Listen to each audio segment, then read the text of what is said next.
Class 10 তোমাদের বাক্য session চলছে। এই বাক্য সেশনে আমরা গঠনগত দিক থেকে যে রূপান্তর হয়, সরল থেকে জটিল বলো, জটিল থেকে যৌগিক বলো, এইগুলো একটুখানি শিখেছি। এবার আমরা অর্থগত দিক থেকে রূপান্তরগুলো একটু জানবো। এই অর্থগত রূপান্তরের একটা সবথেকে ইম্পর্টেন্ট ইস্যু হচ্ছে অস্তর্থক থেকে নঙর্থক। এইগুলো তোমাদের একটু জানতে হবে যে অস্তর্থক নঙর্থকের রূপান্তরের নিয়মগুলো কি কি। একটা দেখো, আমরা কি জানি, নঙর্থক নিয়মটা জানি, না, নেই, নয়, না, এই শব্দগুলো ইউজ করে আমরা নঙর্থক বাক্য ব্যবহার করি। এবার যখন আমরা সেই নঙর্থক থেকে হ্যাঁ বাচক যাব, অস্তর্থক না বাচক থেকে যখন আমরা হ্যাঁ বাচকে যাব, তখন আমরা কি করব, সেই নাগুলোকে কিন্তু আমরা তুলে দেব, না, নয়, নেই, এই নাগুলোকে তুলে দেব। আর কি করব, এই হ্যাঁ বাচক বাক্যের বিপরীতার্থক শব্দ, তার মানে নাবাচক শব্দের বিপরীতার্থক শব্দ, যেমন খারাপ হয়েছে, খারাপের বিপরীত শব্দ কি, ভালো হয়েছে। আমি গেলাম না, গেলাম নার বিপরীত শব্দ কি, থেকে গেলাম। আমি চলতে পারছি না, চলতে পারছি নার বিপরীত শব্দ কি, দাঁড়িয়ে আছি। তাহলে এটা তোমরা বুঝতে পারলে যে আমরা যখন অস্তর্থক থেকে নঙর্থকে যাব তখন না, নেই, নয় এই শব্দগুলো আসবে। আবার যখন নঙর্থক থেকে অস্তর্থকে যাব তখন এই না, নেই, নয় শব্দগুলো চলে যাবে আর বিপরীত অর্থটা প্রকাশ পেয়ে যাবে। দেখো, আমি যদি বলি সব মানুষই মরণশীল, তাহলে এখানে আমি অস্তর্থক বাক্য বললাম। এবার অস্তর্থক থেকে যখন তোমরা নঙর্থকে যাবে তোমরা কি বলবে, কোনো মানুষই অমর নয়, নয় কথাটা তোমাদের চলে আসছে, বোঝা গেছে।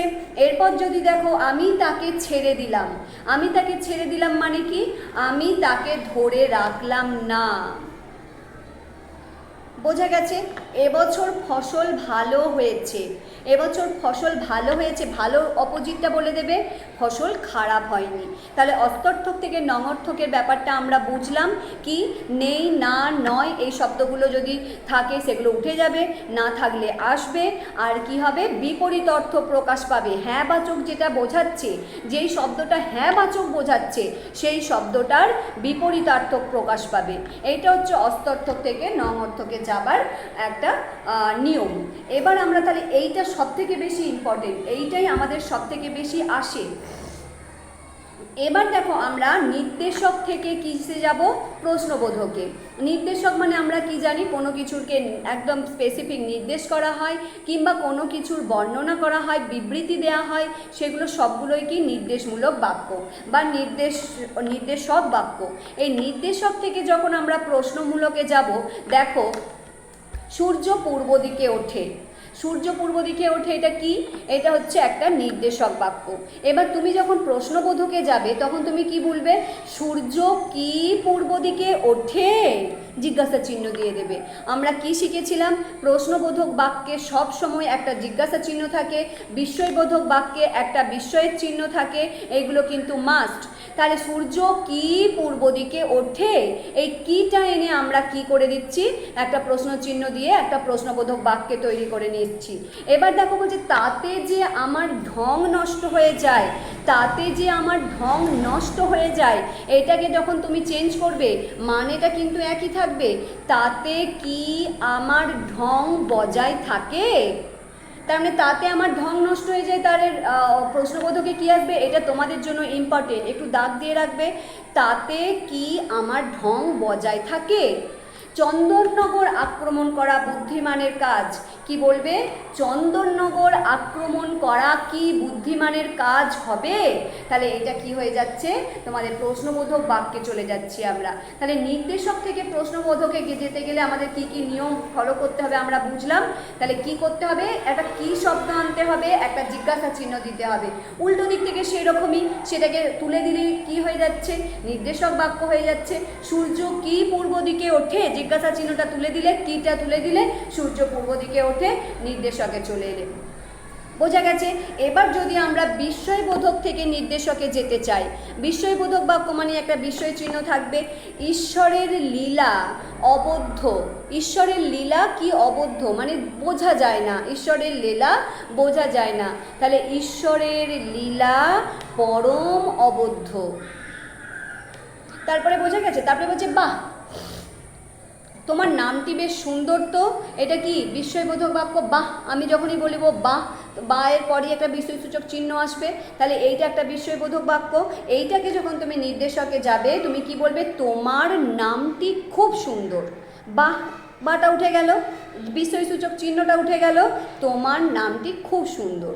এবার দেখো যদি বলে কি গরিব মানুষ হরিদা, বিস্ময়সূচক চিহ্ন, তাহলে এখানে কি বলবে, খুবই গরিব মানুষ হরিদা, খুবই গরিব মানুষ বা খুবই গরিব মানুষ হরিদা।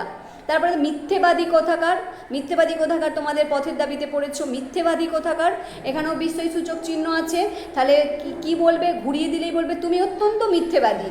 মিথ্যেবাদী কোথাকার মানে কি, তুমি অত্যন্ত মিথ্যেবাদী। হ্যাঁ ধিক মোড়ে, বিস্ময়সূচক চিহ্ন, এখানে তুমি কি বলবে, তোমাকে পরম ধিক্কার জানাচ্ছি বা তোমাকে চরম ধিক্কার জানাচ্ছি। সরি তোমাকে নয়, আমাকে। তাহলে ধিক মোড়ে মানে কি, আমাকে চরম ধিক্কার জানাচ্ছি বা মোড়ে চরম ধিক্কার জানাচ্ছি। তাহলে এইটা হয়ে গেল তোমাদের বিস্ময় থেকে নির্দেশক। এবার অনুজ্ঞা থেকেও তোমরা নির্দেশকে আসতে পারো। অনুজ্ঞা মানেই কি তোমরা জানো, আদেশ, উপদেশ, অনুরোধ, এগুলো হচ্ছে অনুজ্ঞা। তাহলে অনুজ্ঞা বলছে তোরা সব জয়ধ্বনি কর, এটা অনুজ্ঞাসূচক বাক্য। এইটা থেকে যখনই তুমি নির্দেশক যাবে, তুমি কি বলবে, তোমাদের সবাইকে জয়ধ্বনি করতে বলছি। তারপরে দেখো যাও তুমি তড়া করি, যাও তুমি তড়া করি মানে কি, তোমাকে তাড়াতাড়ি করে যেতে বলছি। দাঁড়াও ওই মানহারা মানবীর দ্বারে, এটা অনুজ্ঞাসূচক। তাহলে ওই মানহারা মানবীর দ্বারে তোমাকে দাঁড়ানোর জন্য অনুরোধ করছি। তাহলে এইগুলো হয়ে যাচ্ছে অনুজ্ঞাসূচক থেকে নির্দেশক। তাহলে আমাদের মোটামুটি রূপান্তরগুলো তোমরা দেখবে 2-4 বার অভ্যাস করলেই কিন্তু রূপান্তর তোমরা শিখতে পারবে। আমাদের ব্যাকরণ সেশন পর্ব চলছে, আমি বারবার বলছি ব্যাকরণ কখনো মুখস্থ নয়, ব্যাকরণ আত্মস্থ করার জিনিস। আর ব্যাকরণ মুখস্থ করলে সেটা কিন্তু তোমাদের বেশি দিন তোমরা রাখতে পারবে না। ব্যাকরণ শেখাটা তো আজকের নয় বা একদিনের জন্য নয়, ব্যাকরণ তোমাদেরকে রাখতে হবে মাথায়। তাই তোমরা ব্যাকরণ আত্মস্থ করো, এগিয়ে চলো।